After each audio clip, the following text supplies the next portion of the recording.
What role do you think luck plays in poker and in life? You can pick whichever one you want, poker or life or life. The longer you play, the less influence luck has. Like with all things, the bigger your sample size, the more the quality of your decisions or your strategies matter. So to answer that question, yeah, in poker, it really depends. If you and I sat and played 10 hands right now, I might only win 52% of the time, 53% maybe. But if we played 10,000 hands, then I'll probably win like over 98, 99% of the time. So it's a question of sample sizes. And what are you figuring out over time? The betting strategy that this individual does, or literally it doesn't matter against any individual over time?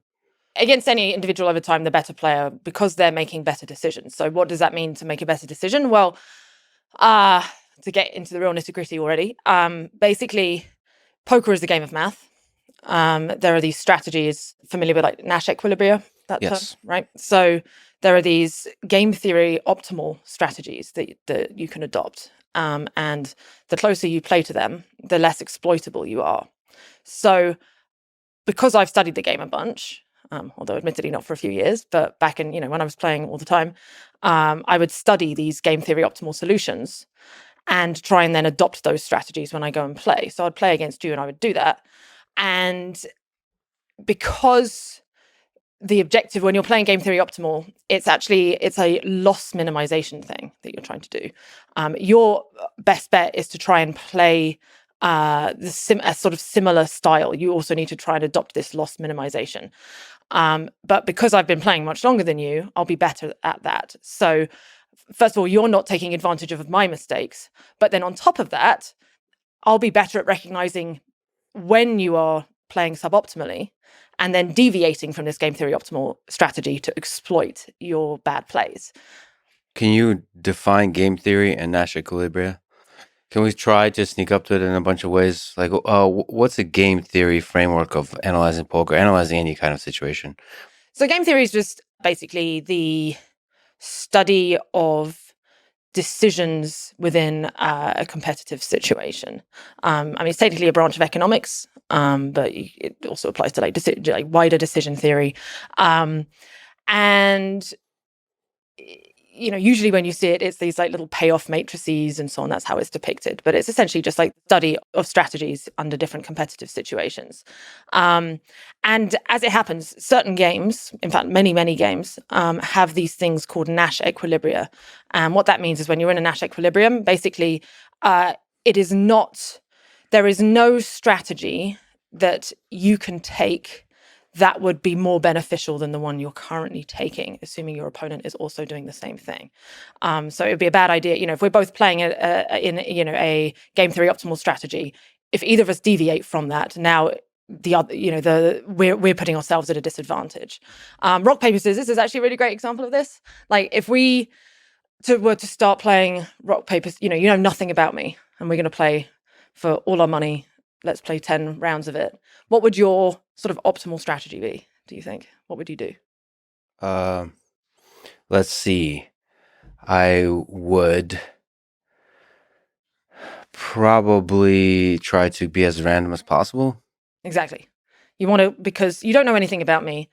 You don't want to give anything away about yourself. So ideally, you'd have like a little dice or somewhat, perfect randomizer that makes you randomize 33% of the time each of the three different things. And in response to that, well, actually, I can kind of do anything, but I would probably just randomize back too. But actually, it wouldn't matter because I know that you're playing randomly. So that would be us in a Nash equilibrium where we're both playing this like unexploitable strategy. However, if after a while you then notice that I'm playing rock a little bit more often than I should. Yeah, you're the kind of person that would do that, wouldn't you? Sure. Yes. I'm more of a scissors girl. But anyway. You are? No, I'm as I said, randomizer. So you notice I'm throwing rock too much or something like that. Right. Now you'd be making a mistake by continuing playing this game theory optimal strategy, the previous one, because you are now, I'm making a mistake and you're not deviating and exploiting my mistake. So you'd want to start throwing paper a bit more often in whatever you figure is the right sort of percentage of the time that I'm throwing rock too often. So that's basically an example of where what game theory optimal strategy is in terms of loss minimization, but it's not always the maximally profitable thing if your opponent is doing stupid stuff, which, in that example. So that's kind of then how it works in poker, but it's a lot more complex. Right. And the way poker players typically, nowadays they study. The game's changed so much, and I think we should talk about how it sort of evolved. But nowadays, like the top pros basically spend all their time in between sessions running these simulators, using like software where they do basically Monte Carlo simulations, sort of doing billions of fictitious self-play hands. You input a fictitious hand scenario like, what do I do with Jack 9 suited on a King 10 4 two spade board, and against this bet size. So you'd input that, press play, it'll run its billions of fake hands, and then it'll converge upon what the game theory optimal strategies are. And then you want to try and memorize what these are. Basically, they're like ratios of how often what types of hands you want to bluff and what percentage of the time. So then there's this additional layer of inbuilt randomization built in. Yeah, those kind of simulations incorporate all the betting strategies and everything else like that. So yes. So as opposed to some kind of very crude mathematical model of what's the probability you win just based on the quality of the card, it's including everything else too, the game theory of it. Yes. Yeah, essentially. And what's interesting is that nowadays, if you want to be a top pro and you go and play in these really like the super high stakes tournaments or tough cash games, if you don't know this stuff, you're going to get eaten alive in the long run. Yeah. But of course, you could get lucky over the short run. And that's where this like luck factor comes in, because luck is both a blessing and a curse. If luck didn't, if there wasn't this random element and there wasn't the ability for worse players to win sometimes, then poker would fall apart. Yeah. The same reason people don't play chess professionally for money against, you don't see people going and hustling chess, like not knowing, trying to make a living from it, because there's very little luck in chess, but there's quite a lot of luck in poker.